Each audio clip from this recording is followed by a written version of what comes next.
The best comedians don't tell jokes. They tell the truth in a way that makes you laugh instead of cry. George Carlin saw America for what it truly was, a carefully crafted lie. A lie so powerful and complex, he dedicated much of his act trying to pull the wool from his fans' eyes. It's a big club, and you ain't in it.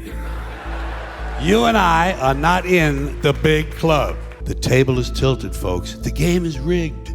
And nobody seems to notice. Despite George spending the better half of his career trying to warn the American people about the powers that be, nothing changed. Some argue it may have gotten worse. Today, many people believe that stand-up comedy is being overly controlled by political correctness, whereas others think that artists and performers should avoid sharing their political opinions and just stick to their craft. But everyone wanted to hear what George Carlin had to say regarding religion, race, war, prisons, the death penalty, climate change, human rights, abortion, sex work, feminism, toxic masculinity, PTSD, voter integrity, censorship, capitalism, communism, materialism, and imperialism. No matter how polarizing the subject was, George Carlin spoke his mind freely, and the people could not get enough of it. Now today you have people on both sides of the political spectrum analyzing his old material and insisting that they know his heart and mind enough to say,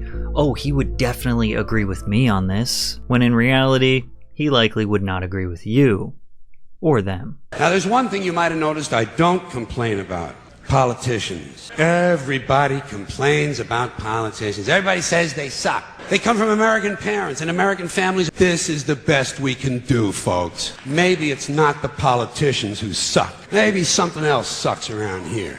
Like the public. This video is going to be a roller coaster. Just when you think George Carlin is speaking for you and aligning with your moral compass, he will say something that you entirely disagree with. The good news is George Carlin does provide a solid solution for all of this chaos in the world. The bad news is you won't like it. So let's dive into some of the most iconic George Carlin material, starting off with something a little more lighthearted and agreeable. Stuff. Have you noticed that their stuff is shit and your is stuff? George Carlin's bit about stuff focuses on our obsession with material belongings. And while this may seem menial on the surface, our accumulation and attachment to our stuff has drastically changed modern civilization. Life for some people often revolves around managing all of our stuff and where to keep it. Everybody's got to have a little place for their stuff. That's all life is about. That's the meaning of life. That's all your house is. It's a place to keep your stuff. If you didn't have so much goddamn stuff, you wouldn't need a house. That's all your house is. It's a place to keep your stuff while you go out and get more stuff. Sometimes you gotta move. You gotta get a bigger house. Why? Too much stuff. Now, obviously, our homes provide us with shelter from storms and invasion, they help maintain a livable, consistent climate, and they provide a place for family and friends to gather. But homes have quickly turned into a glorified storage unit. Not to mention the storage unit industry generating $23 billion in annual revenue, which in and of itself is proof on how much we complicate our lives just by trying to manage all of our belongings. Sometimes you go on vacation, you gotta bring some of your stuff with you. Can't take all your stuff. You gotta take a smaller version of your stuff. Get in a hotel room and you put away your stuff. That's the first thing you do in a hotel room is put away your stuff. Hey, we got more places than we got stuff. We're gonna have to buy more stuff. Now obviously you should not let material things control your life. And when you are more selective with the things that you decide to indulge in, not only will you have less to manage, but you will appreciate those things even more. Because we can all agree that it's nice to have nice things. I for one appreciate expensive camera equipment, various options of sneakers, and of course quality headphones. Plus, Black Friday is coming up and we all love getting a great deal. With the sponsor of today's video, Raycon, you get a great deal every day of the year. They're doubling down on their amazing value and offering my viewers up to 30% off site-wide this Black Friday. Their latest model of the everyday earbuds include plenty of new features that make them a must-have. For example, they now feature a 32-hour battery life, active noise cancellation, and multi-point connectivity that that lets you pair with 2 devices at once. These are the perfect everyday earbuds, whether you are just relaxing at home, going for walks, or trying to get some work done. I've also been loving the protective case covers. They come in lots of cool colors and support wireless charging. You can get 90 minutes of battery with just 10 minutes of charging. It's time to save big for Black Friday. Go to buyraycon.com/PatrickCC today to get up to 30% off site-wide. That's right, you'll get up to 30% off everything on Raycon's website when you go to buyraycon.com/PatrickCC. Censorship has been a particularly large talking point over the past few years, and Carlin's take on the subject over 50 years ago remains incredibly relevant today. In his most famous bit, Carlin addresses censorship with 7 words you can't say on television. I mean, there are a lot of words you can say whenever you want, you know. Pneumonia! Nobody gives you a lot of... All right, you can't yell it in the hospital a great deal, but what the hell? There are words that you can say, no problem. Topography! No one has ever gone to jail for screaming topography. But there are some words that you can go to jail for. There are some words that we just have decided we will not say all the time. Carlin then expresses that he wishes there was a universally agreed upon list of words that are prohibited. Because nobody gives you a list. That's the problem. They don't give you a list. Wouldn't you think it'd be normal if they didn't want you to say something to tell you what it is? Nobody even tells you when you're a kid what the words are that you're supposed to avoid. You have to say them to find out which ones they are.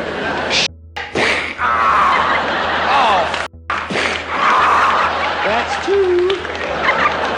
Oh, ma, that's enough trial and error, huh? Although the bit starts out more facetious, he then gets a little more serious when discussing the hypocrisy of our culture. Specifically on television, where sometimes we're allowed to say certain words, and then sometimes those same words are considered inappropriate. There are a lot of these little two-way, double entendre words. I call them like part-time filth. You have words like ass. Ass is hardly even a dirty word anymore, but it has a few meanings that you can't say on television. What can you say on television? That's another one of those places where we can't use these words all the time. But some of them are all right some of the time. You can say on television things like, well, you've made a perfect ass of yourself tonight. But you can't say, hey, let's go get some ass. Carlin's quest for discovering these prohibited words ended on a very specific list of 7. Well, we have more ways to describe dirty words than we actually have dirty words. They call them bad words, dirty, filthy, foul, vile, vulgar, cursing, cussing, swearing, and all I could think of was suck a motherfucker. The ironic thing is, I still can't say these words on YouTube today, nor can I just let a clip of George Carlin saying them run. But the reason why I can't say them today and why George couldn't say them then is slightly different. The reason why George couldn't say the words was because he had to abide by the laws of the Federal Communications Commission, or FCC. The FCC regulates interstate and international communications by radio, television, wire, satellite, and cable in all 50 states. The FCC defines and prohibits obscene, indecent, and profane content, which they say is not protected by the First Amendment. Profane content includes grossly offensive language that is considered a public nuisance. The FCC's strict rules is what inspired George's bit in the first place. It also got him arrested for performing it. In July of 1972, George Carlin was on stage at Summerfest in Milwaukee, Wisconsin, opening for musician Arlo Guthrie. George was warned prior to him going on stage that if he performed his 7 words you can't say, he would be arrested. And in true George Carlin fashion, he performed it anyway. When he walked off stage, a local police lieutenant was waiting to arrest him for using profane language. Fortunately, after his arrest, the charges were dropped as he was protected by his First Constitutional Amendment right. I think children need to hear those words the most because as yet they don't have that habit. It's adults who are locked into certain, thought patterns. So as I say, the idea of the material is to show the 7 words you can't say on television. Out of 400,000 words in the English language, there are 7 that right now I can't say to you that you couldn't run on the air, and yet they're merely words. And so I use them in explaining that and in making fun of that ironic situation.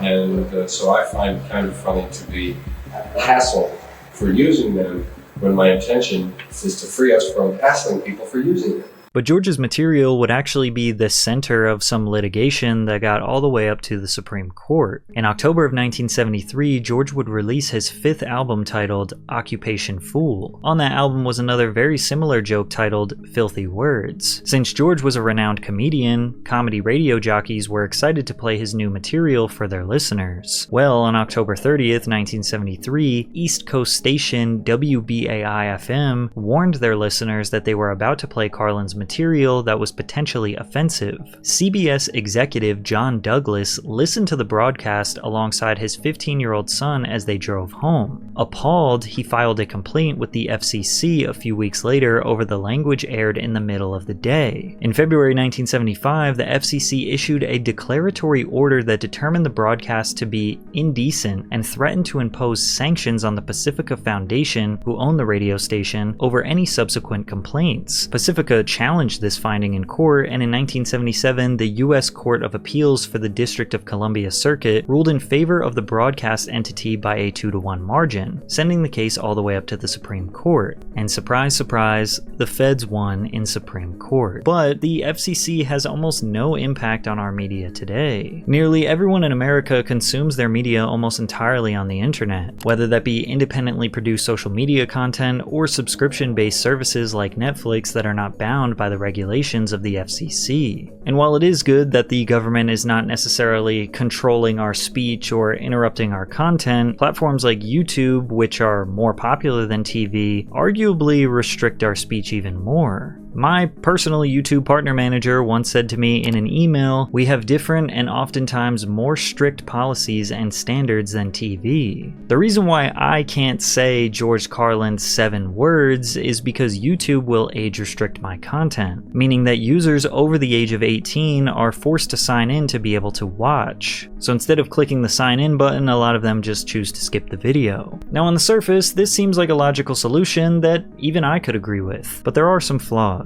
Although they are getting better at this, YouTube historically did not consider the context in which your inappropriate language is said. So if I'm just reading inappropriate words that someone else said to give you the most accurate information, or if I'm just saying them objectively from a documentary perspective or educational perspective, like I was with Carlin, that is not considered different than me just throwing around a bunch of swear words and speaking like a sailor. And just like Carlin said, context is everything. There is absolutely nothing wrong with any of those words in and of themselves. They're only words. It's the context that counts. It's the user. It's the intention behind the words that makes them good or bad. The words are completely neutral. The words are innocent. I get tired of people talking about bad words and bad language. Bullshit.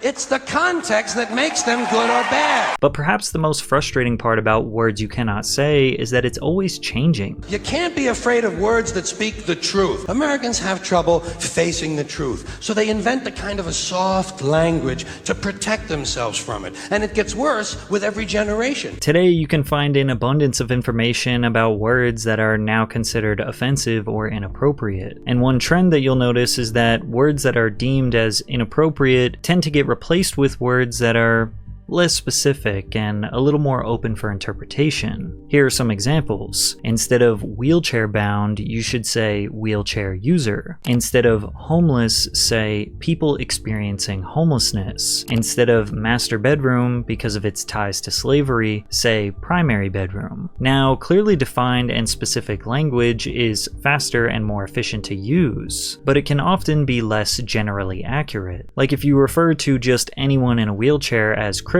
that might be accurate for someone with muscular dystrophy, but not necessarily accurate for someone who just broke both of their legs and they're in the process of healing. Saying disabled instead of crippled is more open, and it's also not as permanent. Someone could be forever disabled, or they could be disabled just right now. And while most people can get behind this logic, it becomes nearly impossible to keep up with the droves of new words that are now considered offensive or outdated. Here are some words and phrases that some people believe are outdated and offensive. Brainstorm, because it was originally used to describe what people perceived as violent maniacal outbursts, a sudden and severe attack of mental illness, epileptic seizures, and more. Grandfathered in. The term originates with the practice of allowing voters in southern states easier voting conditions if they had a grandpa who had voted before 1867, but it was a trick because at the time black voters' grandfathers were slaves and could not vote. Long time no see is a phrase that Native Americans would say to early settlers in broken English. No can do is a similar phrase that is said to derive from Chinese broken English. So if you say these phrases today, it can be interpreted as mockery, but it could also be interpreted as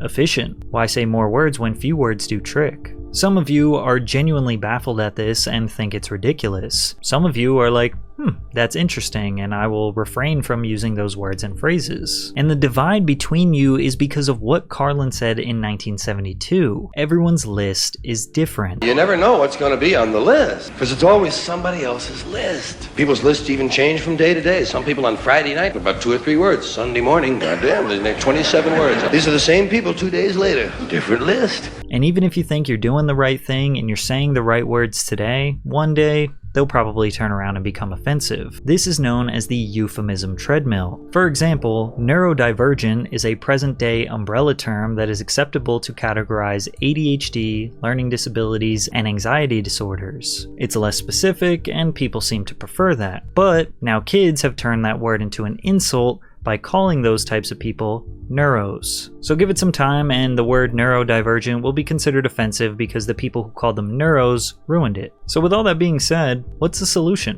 Where does the line get drawn? Well, there is no solution, which is why George Carlin famously ended his euphemisms bit like this. I'm telling you, some of this language makes me want to vomit. Well, maybe not vomit. Makes me want to engage in an involuntary personal protein spill. George's material is, in the truest definition of the word, timeless. I find it incredible how this joke in 1990 is more accurate today than it was then. Everywhere you go now, there's some dick with a camcorder, and he is going to tape everything. Doesn't anyone in this country just stop and look at things anymore? Is that just a strange notion? Does experience have to be documented and brought home and saved on a shelf? Are people's lives so bankrupt they sit at home looking at things they already did? I'm not sure if George could have predicted it getting this bad, but today we spend probably 90% of our time watching things we already did, living our lives in this perpetual state of planning things so we can document them to look back on. And although Carlin's material feels like he is speaking your exact frustrations, sometimes people feel like he takes things too far, especially in regards to his views on children. Children. It's all you hear in this country. Children. Help the children. What about the children? Save the children. You know what I say? Fuck the children. Your children are overrated and overvalued. You've turned them into little cult objects. You have a child fetish, and it's not healthy. Don't give me that weak shit. Well, I love my children. Fuck you. Everybody loves their children. Doesn't make you special. What I'm talking about is this constant, mindless yammering in the media, this neurotic fixation that somehow everything has to be revolved around children. It's completely out of balance. First of all, they're not all cute, okay? In fact, if you look at them close, some of them are rather unpleasant looking. And a lot of them don't smell too good either. The little ones in particular seem to have a kind of urine and sour milk combination or something. Second premise, not all children are smart and clever. Got that? Kids are like any other group of people. A few winners, a whole lot of losers. There are a lot of loser kids out there who simply aren't going anywhere, and you can't save them all. George does go on to describe the overprotection of children, which has without a doubt gotten more prevalent in modern parenting. However, he does take this to extreme lengths, suggesting that we just let kids do whatever they want with a survival of the fittest type justification. You gotta let them go, you gotta cut them loose, you gotta stop overprotecting them because you're making them too soft. For one thing, there's too much emphasis on safety. Child-proof medicine bottles and fireproof pajamas, child restraints and car seats and helmets, bicycles, skateboard, baseball helmets. Kids have to wear helmets now for everything but jerking off. These soft, fruity baby boomers are raising an entire generation of soft, fruity kids who aren't even allowed to have hazardous toys, for Christ's sake. Hazardous toys. Shit, whatever happened to natural selection? Survival of the fittest. Nature knows best.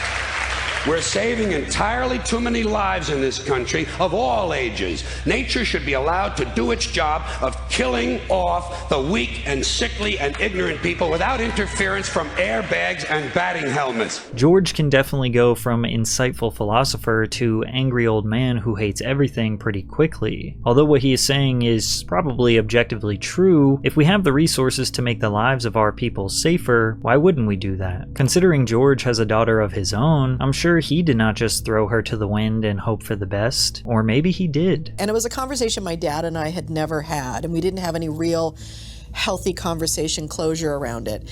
But And I looking back on it now, I think sending him that script was my way of saying, hey, I have these feelings. Right. But this was one of the themes I wanted to work on in the book, was that here's this man who is the truth teller, like you said at opening in the show. I mean, this is the man who conquered everything and was fearless and would talk about all the big stuff that our culture does not want to talk about on stage. And yet when it came to our family, we were very much the textbook, dysfunctional, alcoholic family that did a lot of walking on eggshells, didn't do a lot of intimate talking about the issues, and we all pretended that we were fine. However, George wasn't entirely against the idea of doing right by our children. In his opinion, one thing all parents should teach their kids how to do is detect bullshit. Much more important to teach children to question what they read. Children should be taught to question everything. Parents never teach their children to question authority because parents are authority figures themselves and they don't want to undermine their own bullshit inside the household. That's the biggest thing you can do for a kid. Tell them what life in this country is about. It's about a whole lot of bullshit that needs to be detected and avoided. This definitely aligns with one of George's core philosophies, that Americans need to constantly assess how they are being lied to. America's most profitable business is still the manufacture, packaging, distribution, and marketing of bullshit.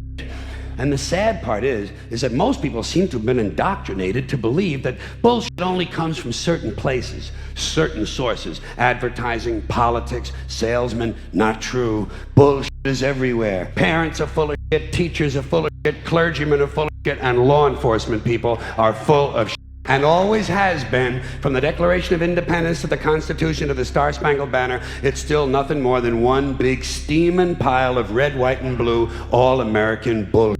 This country was founded by a group of slave owners who told us all men are created equal. Oh yeah, all men, except for Indians and women, right? Always like to use that authentic American language. Unelected white male land-holding slave owners who also suggested their class be the only one allowed to vote. Now that is what's known as being stunningly and embarrassingly full of shit. One group of people that George Carlin feels like are full of it are people that claim they are going to save the planet. We're so self-important. So self-important. Everybody's gonna save something now.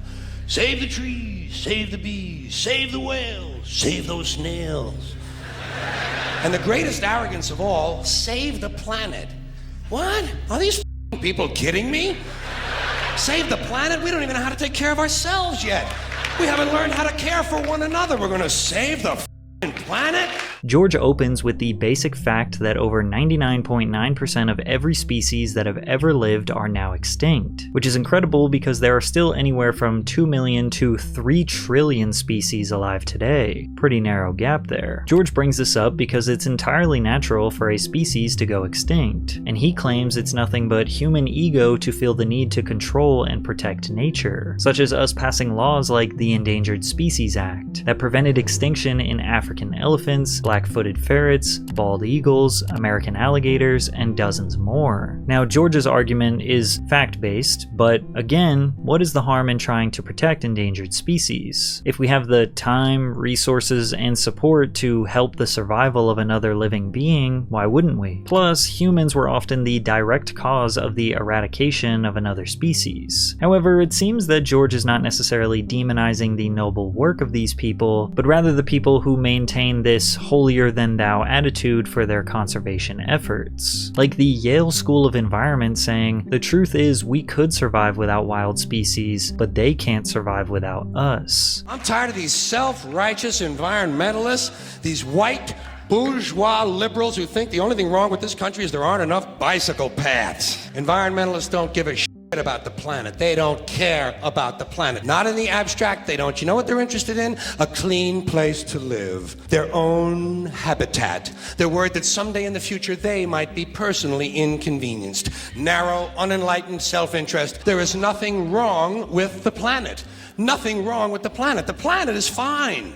The people are George then goes on to describe how the planet has been through far more disaster than humans could ever cause. The planet has been through a lot worse than us. Hundreds of thousands of years of bombardment by comets and asteroids and meteors, worldwide floods, tidal waves, worldwide fires, erosion, cosmic rays, recurring ice ages, and we think some plastic bags and some aluminum cans are going to make a difference? The planet isn't going anywhere. We are. We're going away. Pack your folks. We're going away.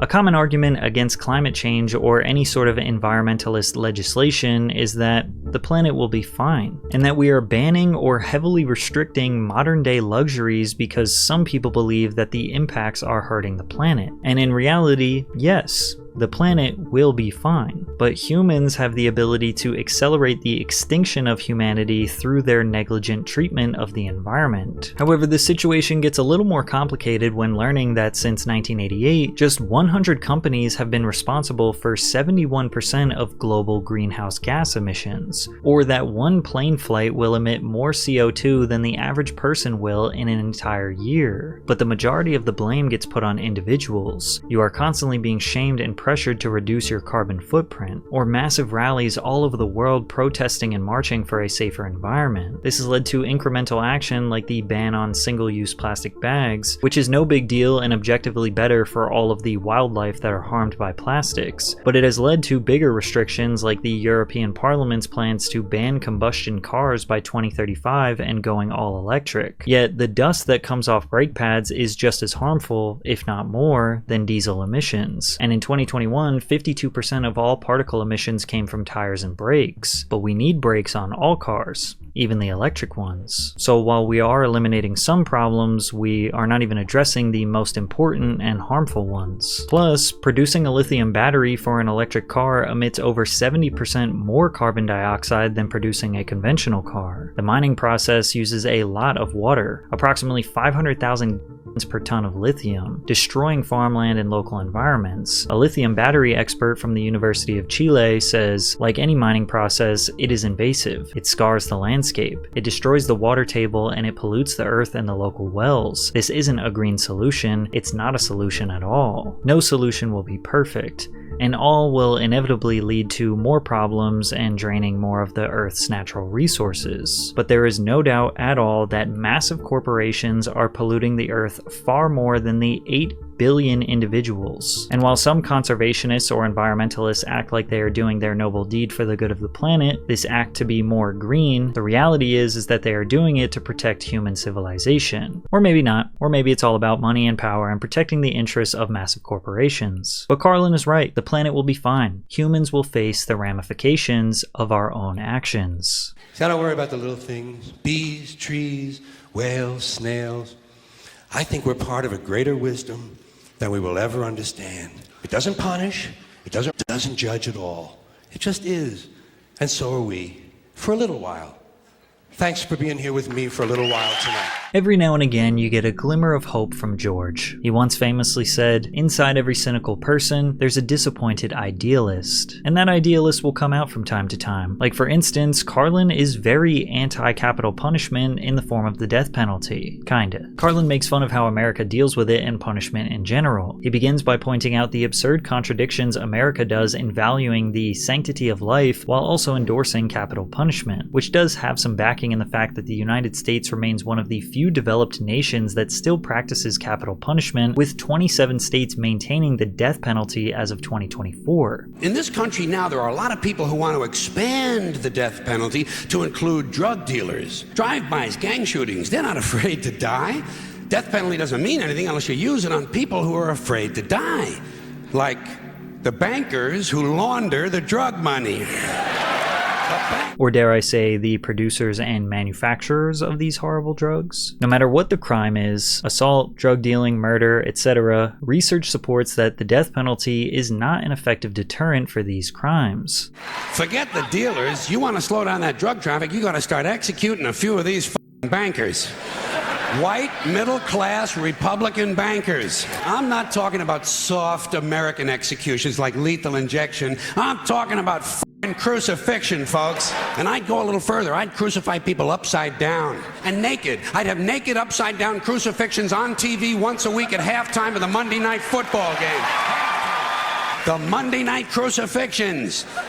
You'd have people tuning in don't even care about football. And you start nailing one white banker per week to a big wooden cross on national TV, you're going to see that drug traffic begin to slow down pretty fucking quick. Pretty fucking quick. You won't even be able to buy drugs in schools and prisons anymore. If you haven't noticed by now, there is something ever present in Carlin's routines. He tends to punch up. He targets powerful institutions, societal structures, government, organized religion, and the media, exposing how they manipulated and exploited ordinary people. He did not like the idea of punching down or joking on marginalized groups, or as he calls them, underdogs. He expressed this very clearly while critiquing the stand-up routine of comedian Andrew Dice Clay. It's not a criticism so much, but his targets are underdogs.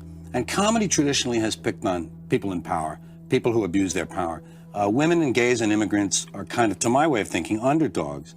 And, he ought to be careful because he's Jewish. And a lot of the people who want to pick on these kind of groups, the Jews are on that list a little further. You got women, gays, gypsies, blah, blah, blah, blah, and then suddenly you find Jews. And Andrew, suddenly Andrew's arrested. Yeah, so, obviously he should do what he wants. And why does he get away with it, do you think, then? Well, we have never laughed at jokes about the Well, poor. he's appealing. I think he's appealing largely. I think his core audience are young white males who are threatened by these groups. I think a lot of these guys aren't sure of their manhood because that's a problem when you're going in through adolescence.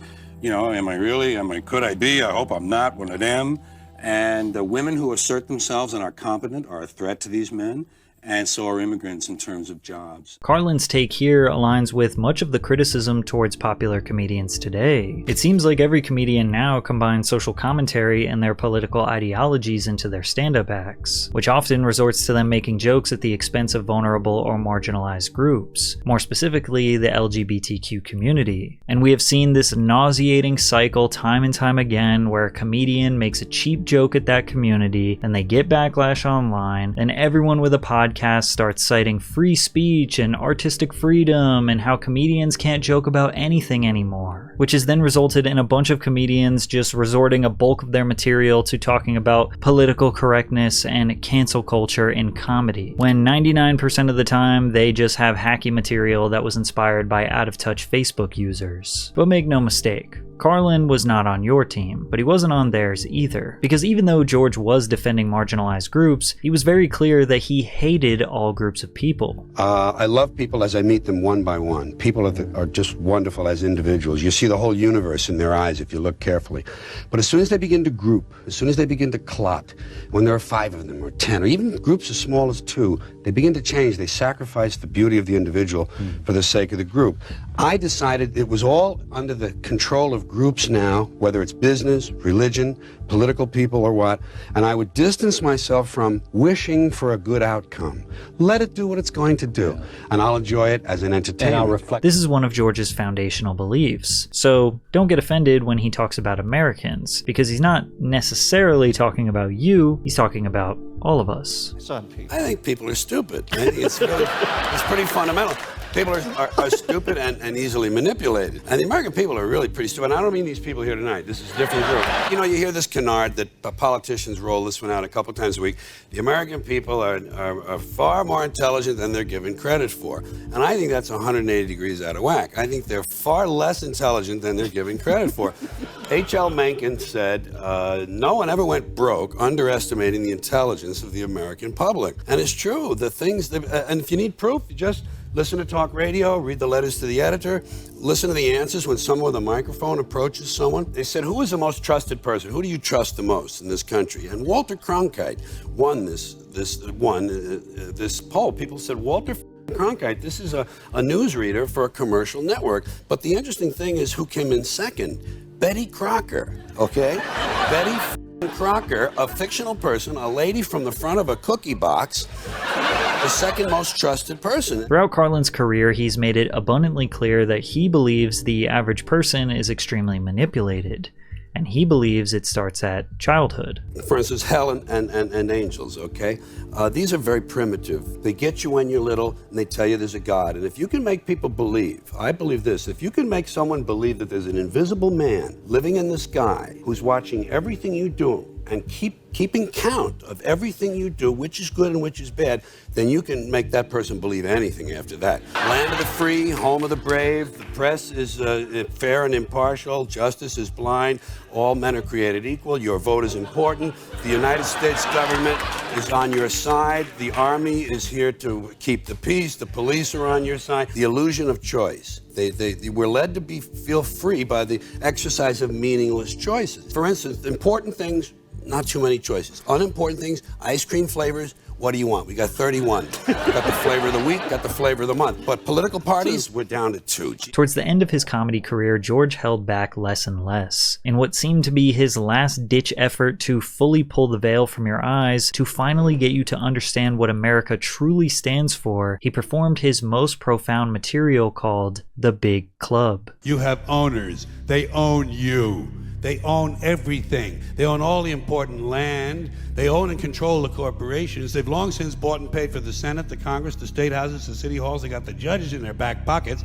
And they own all the big media companies, so they control just about all of the news and information you get to hear. They got you by the balls. The owners George is referring to have control over almost every aspect of our society, from government to media, and that they use this power to shape public opinion and limit real choices. Approximately 90% of US media was controlled by just 6 major conglomerates: AT&T, CBS, Comcast, Disney, News Corp, and Viacom. So the 6 people who are the top decision makers at each of these companies effectively control 90% of all information out there. Additionally, just looking at the wealth distribution in America will make you realize just how powerful the rich are. The bottom, second, middle class, and upper middle class control just 30% of the total wealth of the nation, whereas the top 20%ers and 1%ers hold a total of $133 trillion. However, George says this is all by design. He says the country's problems, especially in areas like education, aren't due to incompetence, but rather strategically controlled by the elites to serve their interests. But since we have a democracy, we can elect politicians to be able to stop the control of these oligarchs. But George says otherwise. I'm talking about the real owners now. The real owners, the big wealthy business interests that control things and make all the important decisions. The politicians are put there to give you the idea that you have freedom of choice. You don't. You have no choice. You have owners. They own you. In 2016, just 400 families and businessmen accounted for almost half the money raised in the presidential campaign. In 2024, more than 80% of all money raised was from people who donated more than $1 million.